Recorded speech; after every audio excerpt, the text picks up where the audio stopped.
আর এবার নজর রাখতে হচ্ছে শিলিগুড়ির বাংলা বাজারে বিধ্বংসী অগ্নিকাণ্ড দেখাবো আপনাদের সামনে। একেবারে চাঞ্চল্য ছড়িয়েছে, এক্সক্লুসিভ ছবি দেখাচ্ছি আপনাদের সামনে।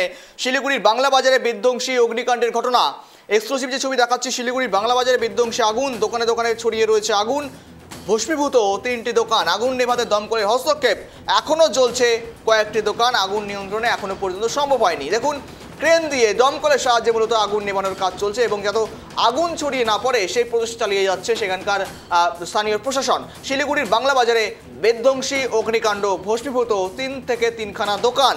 শিলিগুড়ির ভক্তিনগর থানার ট্রাফিক গার্ডের কাছেই বাংলা বাজারে হঠাৎ আগুন লাগে।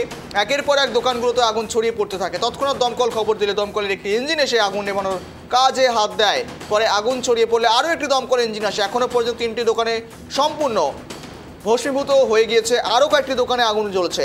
অর্থাৎ দমকল কর্মীরা এখনও আগুন নিয়ন্ত্রণে আনার চেষ্টা করছেন। এই সমস্ত বিষয় নিয়ে আপডেট এবং সঙ্গে রয়েছে আমাদের প্রতিনিধি অংশুমান। শিলিগুড়ির বাংলা বাজারে বিধ্বংসী অগ্নিকাণ্ড, এখনো পর্যন্ত আপডেট কি রয়েছে? আগুন কি নিয়ন্ত্রণে এসছে? দেখো, শিলিগুড়ির ভক্তিনগর ট্রাফিক গার্ডের কাছে বাংলা বাজারে যে কিছুক্ষণ আগেই হঠাৎ আচমকা একটা আগুন লেগে যায়, সে আগুন কিন্তু এখনো নিয়ন্ত্রণে আসেনি এবং আগুনের লেলিয়ান শিখা ক্রমেই বেড়ে চলেছে। প্রথমে একটি দোকানে আগুন জ্বলতে দেখে স্থানীয়রা দমকল বিভাগে খবর দিলে দমকলের একটি ইঞ্জিন এসে আগুন নেভানোর কাজে হাত দেয়, কিন্তু আগুন ততক্ষণ আস্তে আস্তে দমকলের একটি ইঞ্জিন আস্তে আস্তে আগুন ছড়িয়ে পড়লে আরো একটি ইঞ্জিন আসে, দুটো ইঞ্জিন এসে আগুন নেভানোর কাজে হাত দিল, কিন্তু তারপরে সম্পূর্ণ 3টি দোকান ভস্মীভূত হয়ে যায় এবং ক্রমেই আগুন বাড়তে থাকে।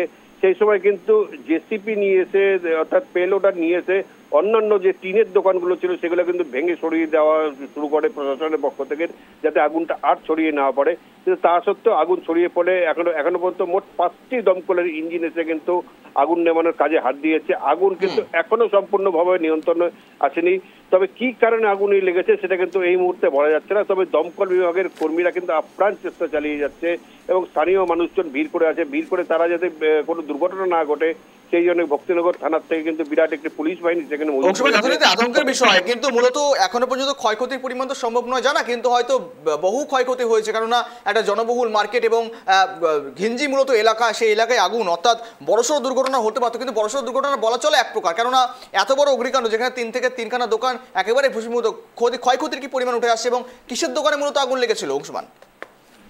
দেখো, যেটা লেগেছিল সেটা কিন্তু সম্পূর্ণ একটা টিনের অস্থায়ী দোকান ছিল। সেই অস্থায়ী দোকানটা সেখানে এই যে বাজারটা, বাংলা বাজারটা, এটা নতুন করে বাজার করে উঠছিল, কারণ এই কারণে ওখানে নতুন যে 4 লেন হচ্ছিল, সেই 4 লেনের পরে যে আগের যে দোকানগুলো ছিল সেই দোকানগুলো স্থানান্তরিত হয়ে যাওয়ার পরে সেখানে কিন্তু নতুন করে বাজার গড়ে উঠছিল।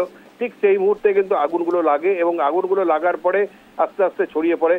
এখনো পর্যন্ত ক্ষয়ক্ষতির পরিমাণ সম্পূর্ণভাবে জানা যায়নি।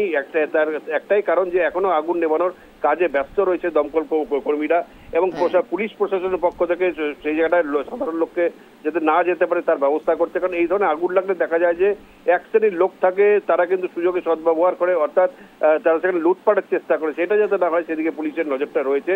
তবে আগুন যতক্ষণ না নেমে এবং সেখানে ক্ষয়ক্ষতির পরিমাণ কি পরিষ্কারভাবে বলা যাচ্ছে না।